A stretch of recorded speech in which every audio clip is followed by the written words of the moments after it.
Hey, good morning. I'm Dr. Stites, Chief Medical Officer here at the University of Kansas Health System and Executive Vice Chancellor at the University of Kansas Medical Center. Welcome back to Open Mics with Dr. Stites. All right, now since the start of the COVID pandemic, and yes, we still do talk about COVID, tens of millions of people around the world have recovered from an acute COVID infection, only to face additional symptoms that can linger for months or years.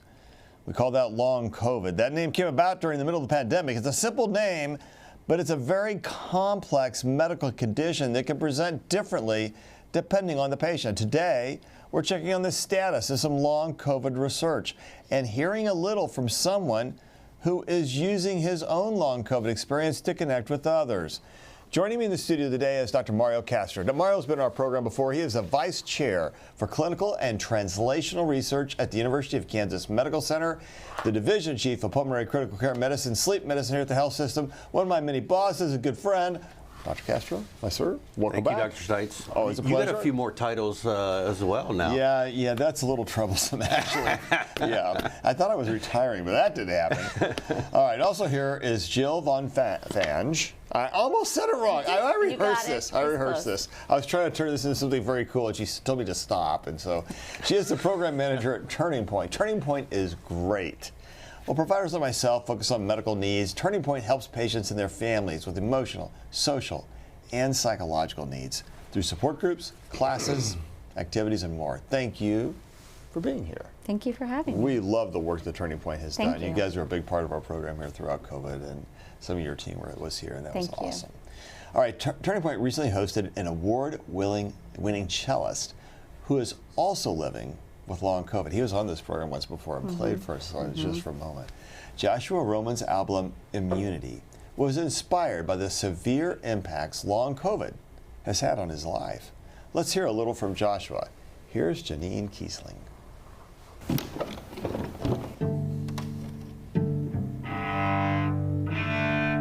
Cellist Joshua Roman doesn't remember a life without a cello in his hands. I was handed a cello when I was 3, and I loved it. And by the time I was 6, I knew, and I was telling everyone that this is what I want to do with my life.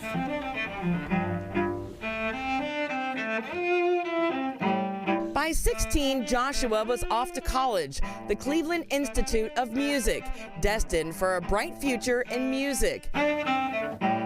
But in January 2021, at just 37 years old, everything changed. My acute COVID experience was mostly shortness of breath, funny things with my heart, my cognitive abilities were very inhibited, and a lot of fatigue. At 10 days after his COVID diagnosis, Joshua knew he was in trouble. He didn't know then, but eventually it was clear. Joshua was a long hauler. I was really struggling to be active at all. Washing the dishes was very hard. Walking upstairs was very hard. I sometimes would have to crawl up and it would take a long time just to do 8 stairs. For the first time since he was a toddler, Joshua put the cello down and contemplated quitting. At that moment, it was so hard for me to play at all that the idea of giving that up and moving on to something more practical. But Joshua found renewed purpose when a friend invited him to play at a summer solstice party. When I felt the cello again, what overcame me was that feeling of connection and love.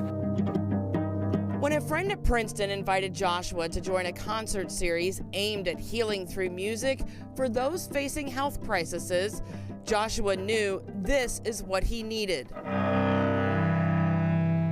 Now he plays concerts like this at the Cancer Center in Olathe, drawing attention to the Turning Point Long COVID Support Group. It was so powerful that I felt that I didn't even have to play. You can still be alive even more than you were before. You can engage with the world in powerful ways and have a very fulfilling life. Now his message, even more than his music, is making an impact on his audiences everywhere. The strengths of Turning Point is they offer programs that really speak to sort of the holistic process of healing for patients. Just to hear how he's gone through his journey and kind of the message that he took away from that of not just acceptance, but embracing the change and how we are now, I think is a good message to go away with.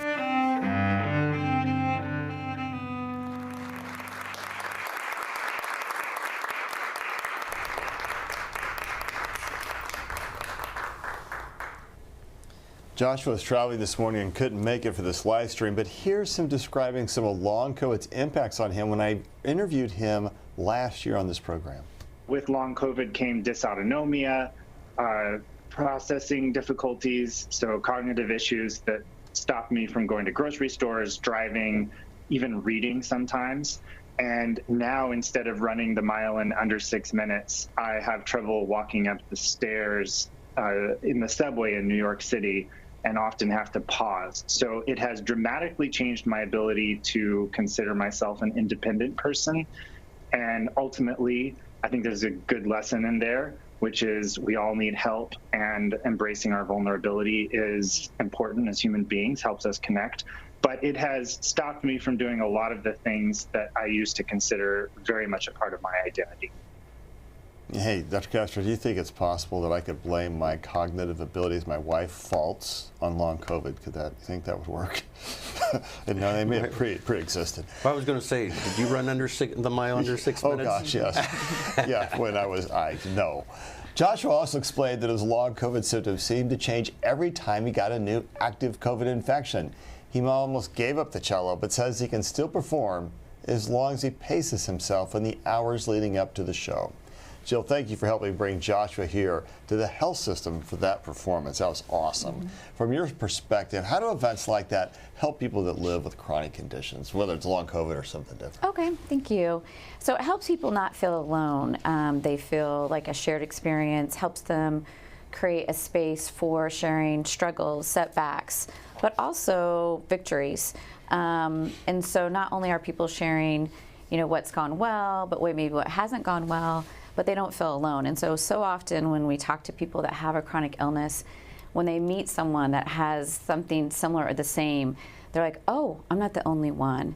And so again, just that feeling of like, oh, it's not just me. Or for a lot of people with long COVID, we heard people say, oh, I'm not crazy, especially early on, because so many of their family and friends were like, what is going on? They didn't understand what do you mean long COVID? What is this? Their families couldn't understand why they didn't just get over the initial infection and be okay. And so for so many people, they when they met someone else or heard from someone else, they're like, oh, I'm not crazy. This is happening to someone else. And then what Joshua shows is that people can adapt and adjust to do what they love, and even though it may not be the same, it could be something similar, and that what once was could be again, and so that provides hope and instills hope. And so I think what Joshua showed was that he adapted some of the things that he does so that he could still do what he loves, and so I think that instilled a lot of hope. And this program will show people that have other chronic illnesses that maybe what once was can be again. It may just be a little bit different.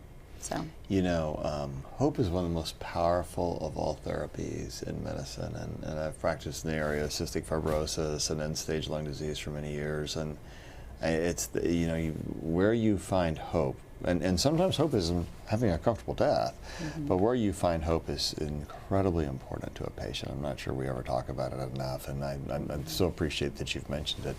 We've talked about Turning Point on this program before, but for those unfamiliar, help explain what kind of things you offer and what Turning Point does. Well, we offer in March and April, just give you an example of the breadth of what we offer. In March and April, we have over 370 different offerings in those, 62 days? I don't know the math right now, but so there's something for everyone. Some important things to remember about Turning Point is that we provide support for people impacted by a serious or chronic physical illness. And so we not only support the person that has the illness, whether it be Parkinson's, long COVID, autoimmune disease, heart disease, diabetes, you name any physical illness, we also support the caregivers and the family that's impacted by that illness. So I always like to remind people that sometimes it may not be the person with the actual illness that is going to, contact Turning Point. It might be the caregiver or the supporter, and that's okay. So oftentimes people that might have, I'll give you an example. I help co-lead a Parkinson's support group. And in that support group, half of the people have Parkinson's, and the other half of the people in the group are care partners, as we like to call in Parkinson's world. And the people with Parkinson's don't want to do some stuff at Turning Point, but the care partners need to fill up their emotional bucket, if you will. And so they come to Turning Point via Zoom, mostly, some in person. A couple key things with Turning Point would be that almost all of our stuff is on Zoom. So if you're tuning into this and you live in Colby, Kansas, you live in Denver, Colorado, you live in Lenexa, Lee Summit, you can Zoom in to so many of our programs and classes. And the other important thing is that it's at no cost. We don't take insurance. I don't want to know any insurance information. And that you do not have to be a patient here at the University of Kansas Health System. You can be a patient anywhere. You can be, again, in Michigan, Denver, Colorado. My parents are currently in Arkansas, and they've tuned in. And so there's lots of different programs and classes and support groups to help people that are impacted by illness. We also help kids that are impacted by their own illness, or if their parent is battling something that the parents are thinking, oh my gosh, how do we tell our 5, 6, 7, 8, 9, or 10-year-old what cancer is? Or what is this going to mean for the family going forward? We support families and parents in helping guide them and helping support their children. And then we also work with kids through play, art, music, books, to help explain an illness that the child may have or that their parent has. And so pretty comprehensive. Senator Castro, long COVID. Well, first of all, thank you. You're And welcome. I love the work Turning Point does, thanks. and send number of patients down there. You do great work. Senator Castro, long COVID can include a lot of different symptoms, and I think there's 200 plus possible associated with symptoms. So talk to us what the dominant symptoms are around fatigue or neurocognitive issues. The things I could blame, I tell my wife it's from my COVID stuff. Yeah, maybe. Well, thank goodness we have narrowed down that list from 200 down to about 11 key symptoms that are part of the definition of long COVID. And as Jill mentioned, this is a chronic disease that seriously impacts patients' lives. We've narrowed it down to about 11 key symptoms. They're a combination of fatigue, a little bit that we heard about from Joshua, post-exertional malaise, or after you exercise, really are disproportionately affected in terms of that exercise, changes in your sense of smell, taste, things like palpitations, feeling your heart racing, lightheadedness, things that are also shortness of breath, things that we deal with all the time as pulmonologists, shortness of breath and chest tightness that is associated with that. And then interestingly, also sleep disorders. And there's been now some interesting work in terms of looking at how long COVID has impacted patients, disrupted their sleep, and also lead to conditions that we commonly treat like sleep apnea. So do we have a true grasp of how many people are dealing with long COVID out there? Because I don't know, the symptoms are just amorphous enough that people may not really kind of make the connection. Yeah, it's a great question, and I think, as you said, during the pandemic, we're learning as we're flying the plane. Flying the like we fly. That's it, Yeah, right there. And we're still doing that with long COVID. We are now thinking about long COVID as a condition of many different disorders, and we have now narrowed it down to about 5 different clusters of symptoms that we call. And when you have a complex disease like this, the way you attack it is you narrow down what's affecting that patient, and then you tackle that problem. You can't tackle all 200 symptoms, right, like you said, but if you can narrow it down to what's their primary problem, then you can start developing treatments that are specific to that.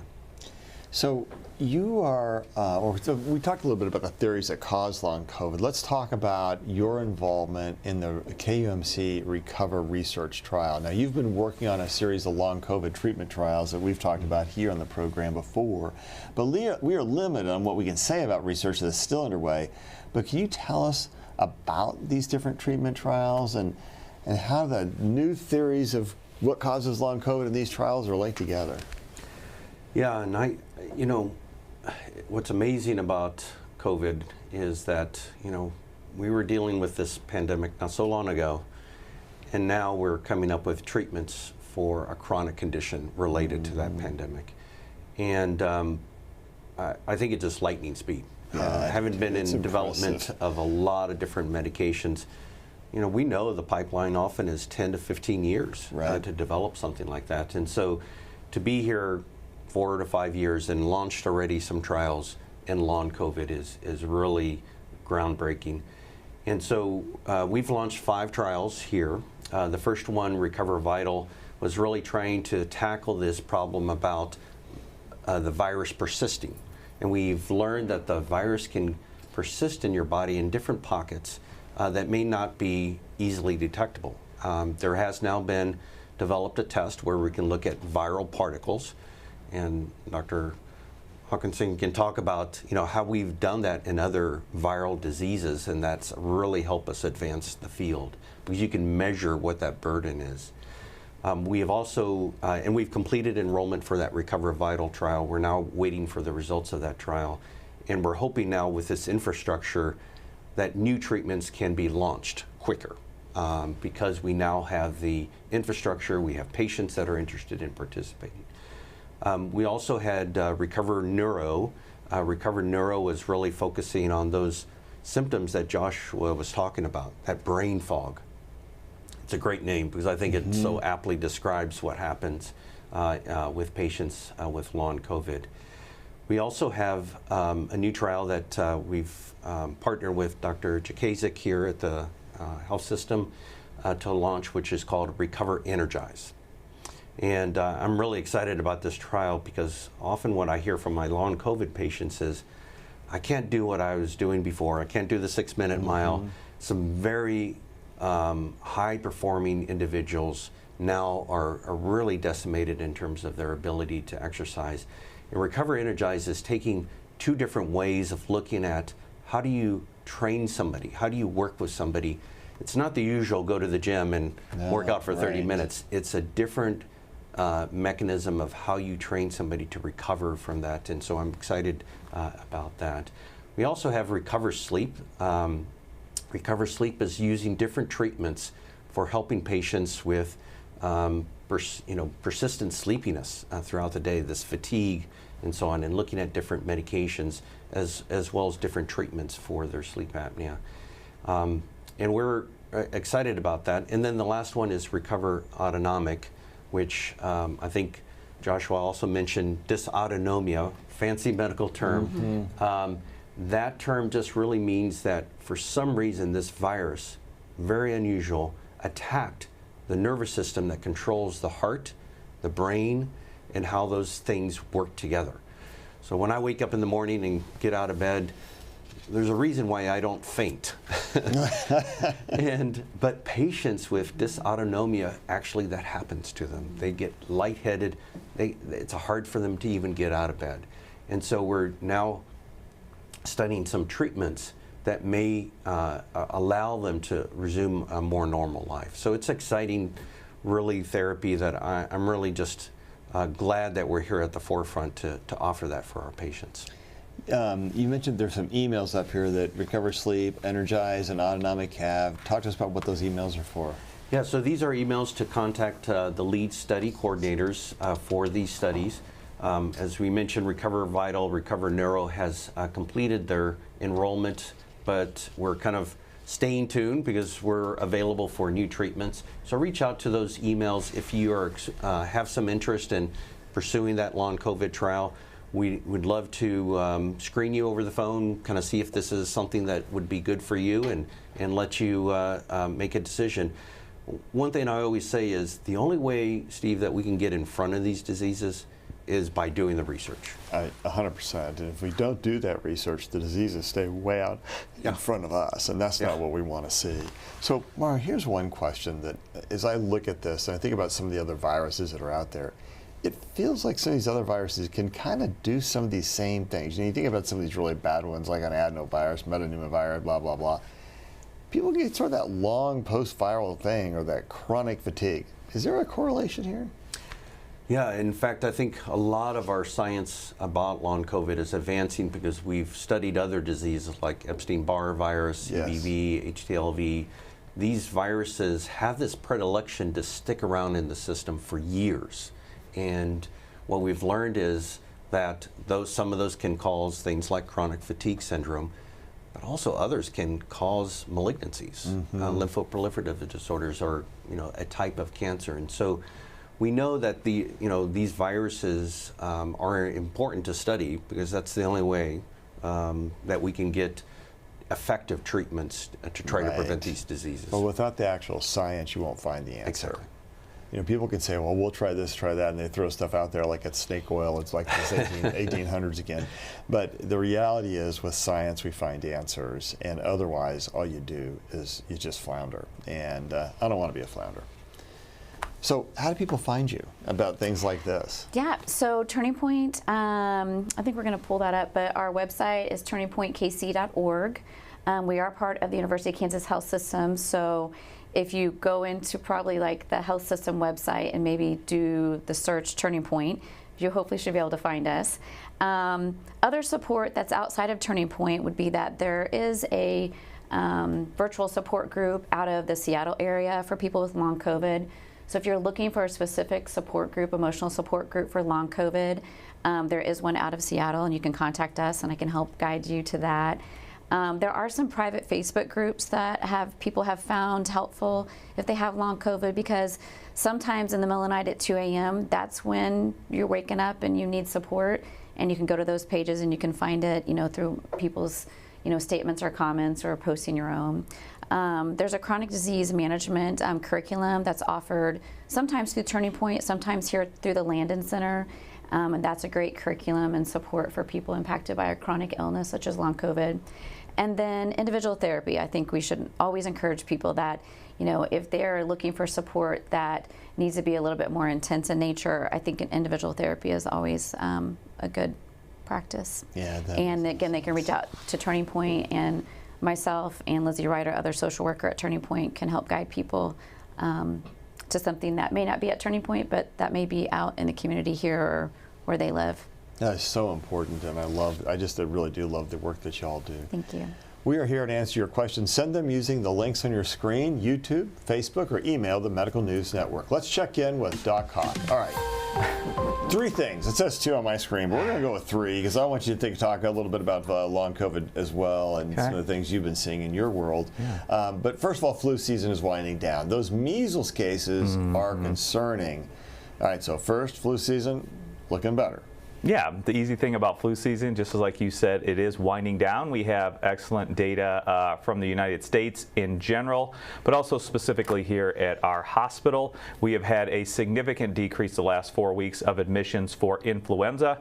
Unfortunately, we still have a little bit of RSV and COVID admissions, which seem to be stable. I was hoping the COVID admissions would go down. You can see that there on the graph. The blue line, which has that steep curve down, that is influenza. We've seen those decreased admissions. And then the green and the orange is RSV and COVID. Still that little low level. Overall, we are exiting out of respiratory viral season. We know COVID, our SARS-CoV-2, is seasonal in the fact that it can occur or have spikes in any season that it would like. So we are waiting to see if in the next couple months there will be a resurgence of that. Hopefully not, but I think we have to expect it until we don't start to see that. So.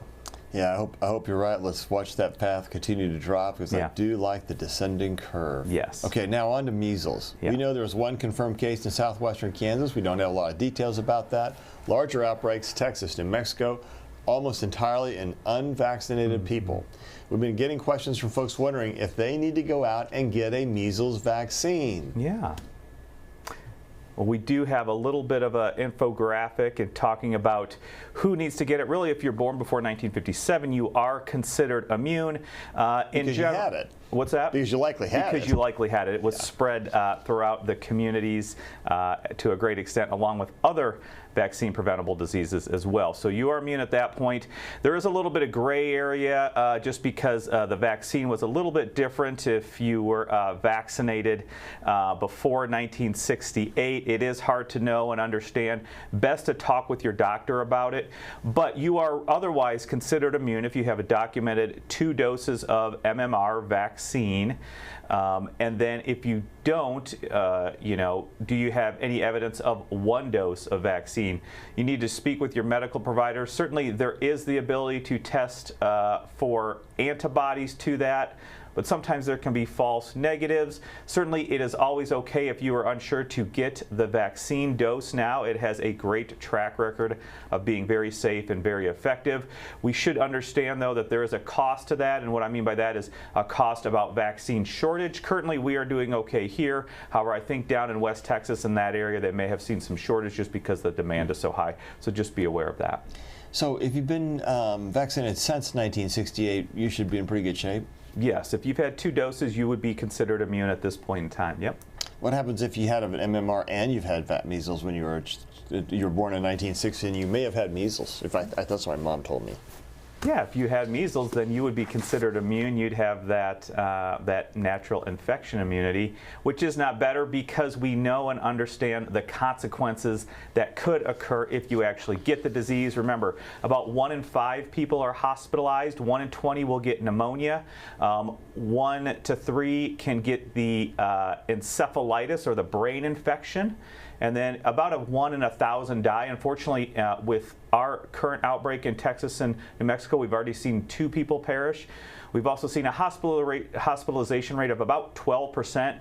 It is lower than overall statistics, but we have to wait to see everything plays out. In addition, why would you even roll the dice and take the chance of having an illness to go to the hospital? So I think the best thing is really, and again, we have a great 50, 60 years track record of this vaccine, is getting the vaccine, being immune, protecting yourself and your family.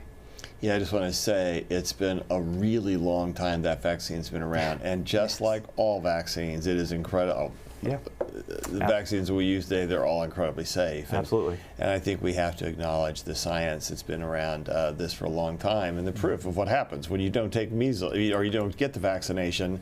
A disease that we haven't seen in years all of a sudden pops right up because people weren't vaccinated and they were thinking that vitamin A was going to save them, and obviously that was not the case. Hey, one question. We were talking about this long COVID thing before. What's your sense about long COVID? I mean, I should have asked you a few things around it. Well, give us your insight. I'm certainly focused on why do we have it, and again, there have been multiple mechanisms. Is there some immune privileged site where you still have some antigen production or some replication of the virus, creating that continued inflammatory process, then you have release of the chemicals in your body causing these things.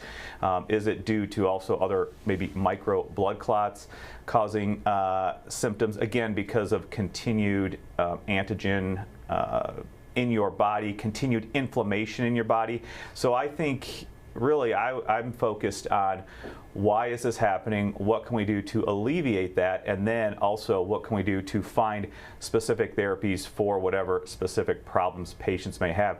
We know that it is a significant quality of life impactor daily for a lot of people around our nation. It continues to be. But we also have good evidence. We were talking about vaccines. There's a recent study out that I was just looking at. Getting a couple doses of vaccine really does help, or did help, lower somebody's risk for getting long COVID as well. So there are just many factors that interplay. I think the biggest one is that we do have to acknowledge, we do have to understand that it does affect people's quality of life on a daily basis for many people around our country, and we need to continue the research to find the etiology of that, but also maybe general or specific therapies for those problems. Thank you, sir. Appreciate it. And one last question. Does vaccination make it better? We've talked about that early on in this program. Hey, vaccine may actually make long COVID better. A, does it lower the risk of it? And B, does it make it better? I open that up to both of you. Yeah, so in the RECOVER study, which has over 14,000 patients nationwide. That's a few, yeah. That's just a few. We found that the incidence in that cohort of long COVID was up to 20%. And if you got vaccinated, that rate dropped dramatically, less than 50% of that. So the vaccine does help you prevent ever having long COVID. And even in those patients, they tend to be less serious long COVID infections and long COVID impact. So once again, get vaccinated. Yep. All right. We know many of you have questions. Let's head to Studio B. Wait a minute. Wait for it. It's Jill Chadwick. This is like the Back to the Future, Jill. I love that you're on the program this morning. Thank you, and hello. It's really fun to be here. First, I want to tell you that we did drop the link to Turning Point and to the emails that Dr. Castro referenced if you want to see if you're eligible for one of the studies. Ruth Ellen has our first comment today. She says, thank you for the work on today's program. And her question is for Dr. Castro. She's curious about the funding for your research. Oh, that's a good and explosive question, but we're nervous. The National Institutes of Health is funding our research here at University of Kansas.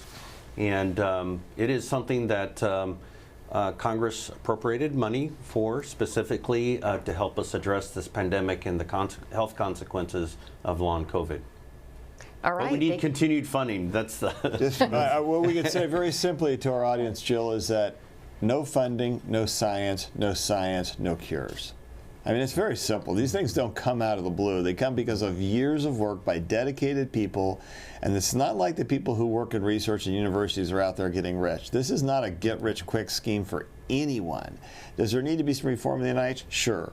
But that's nibbling around the edge. If you look at how the United States leads, absolutely leads the world in developing new therapies for disease, then you have to look at what we've done with the NIH. It is a true success story, and despite what others may try to do to tear it down, it hurts our heart because here's what you can count on. You get one of these chronic diseases we don't have a therapy for, and you stop the NIH.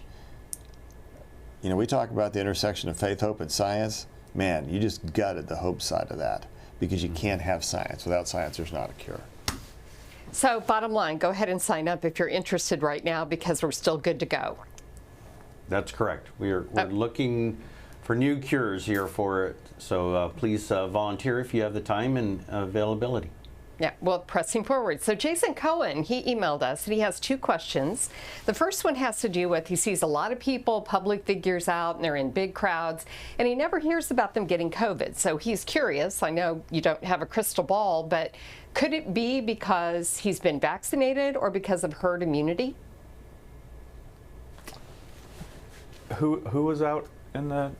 Jason says he sees on TV all these public officials out in big crowds. They're shaking hands, they're talking, maybe even people at a local level, but he never hears about them getting COVID. I don't know that we would, but he's just wondering if that's vaccines or herd immunity at work. I think that is a good question with a lot in there. So at first I would say, yes, certainly private health information. I mean, most people are not out on TikTok or Instagram saying that they got COVID or influenza or measles or anything like that. Certainly some people, but I think a lot of people, the vast majority probably are not announcing their illnesses to the world. So I think that's it. And what about vaccines? Is he not getting the disease, as you said? I think we need to, and this is one thing that kind of bore out of the pandemic, we need to learn and understand about our messaging about vaccines. So number one, vaccines do not really protect you from getting infected. Certainly we saw that as a slight consequence to the vaccine for COVID-19 for a very small amount of time, for maybe 4 weeks. There is a little bit of protection against infection, but vaccines are really made to protect you from the complications of the disease, especially severe disease. So I would assume most all of these public figures are vaccinated, but they, just as they are not announcing if they get ill, they're probably not announcing if they get vaccinated either. We know a lot of division goes along with that. So we have to be aware of that as well. And so I would just say that, again, they could be getting it. We don't know. They probably aren't announcing it. Are they vaccinated? I would say more than likely many of them are vaccinated.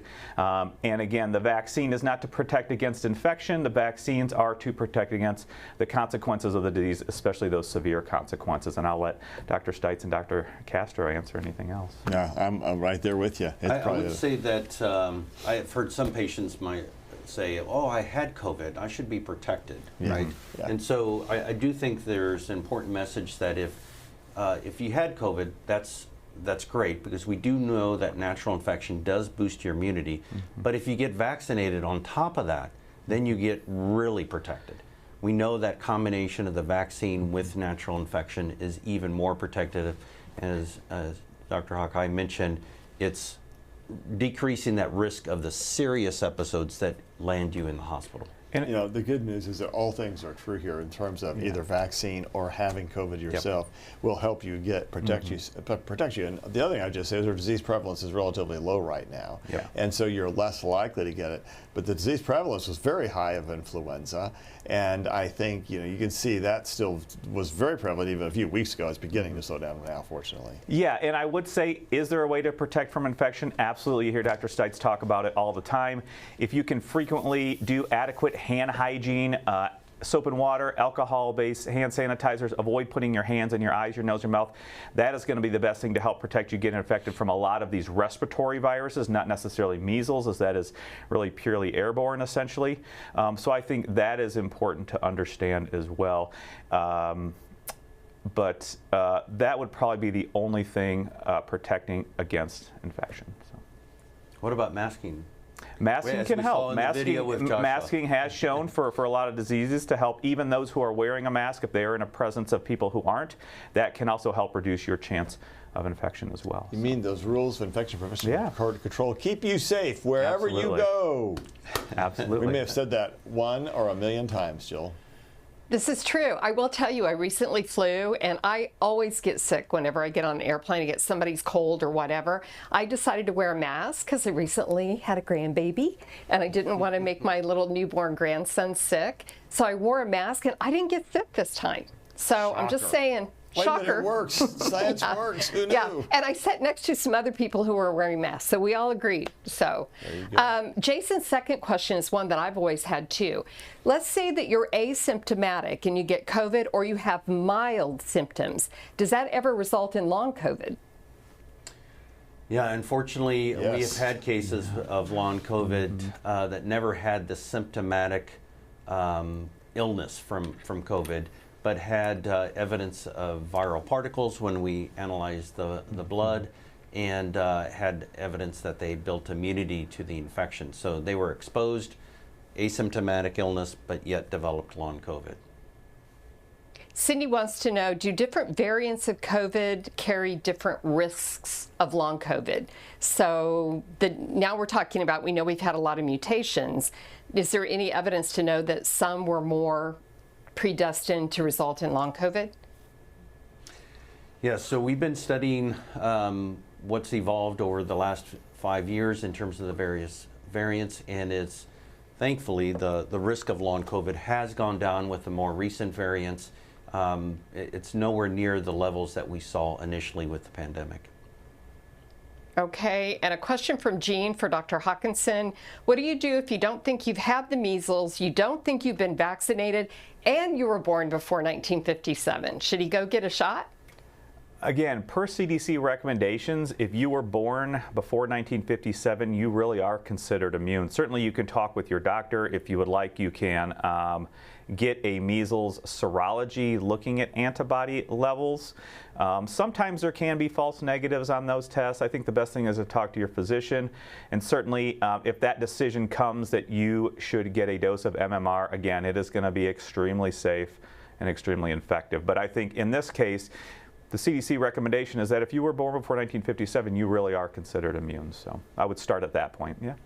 Okay, and I would just say our final two questions I think we've kind of addressed, but they're just talking and asking about, because long COVID is so broad, does it make it difficult to distinguish when you have long COVID? And I think we've kind of talked about that, but there we go. It's been fun. Yeah, it's been great. I have a question for Jill, though. Jill, there's a lot. These are challenging times, right? A little chaotic. Are you seeing more patients come to you, or more people come to you for help with just the changing, just the times we live in? There's always, when you have an illness or you're, receive a new diagnosis, there's a lot of fear and uncertainty that goes along with that.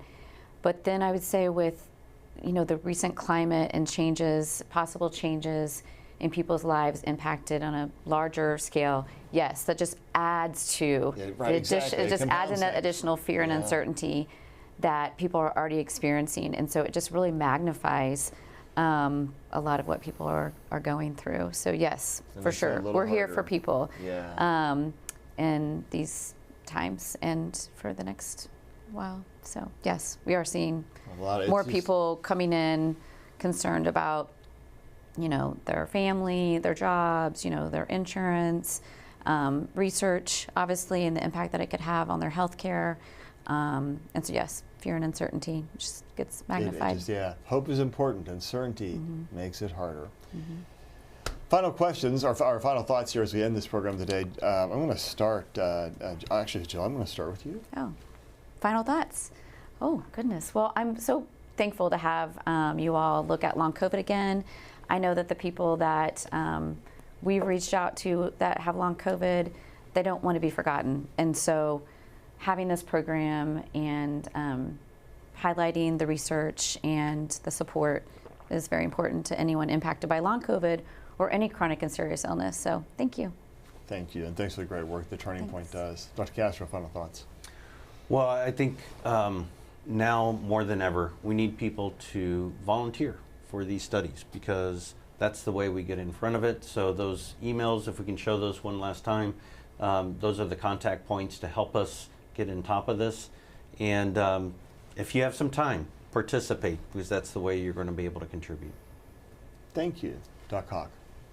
Yeah, I think this was a great show. Again, we know long COVID does affect the quality of life of many, many people around our nation and even in our own community. So we need to continue to research, ask these questions, do the research, try to find answers, and really this is one of the many chronic issues that we need to try to find treatments for to improve the quality of life of people every day, because it does impact our society, it impacts our interactions with each other, it impacts our economics, everything. So it is vitally important, and I think we have a good program here, or good programs, and if you are interested, please call and sign up.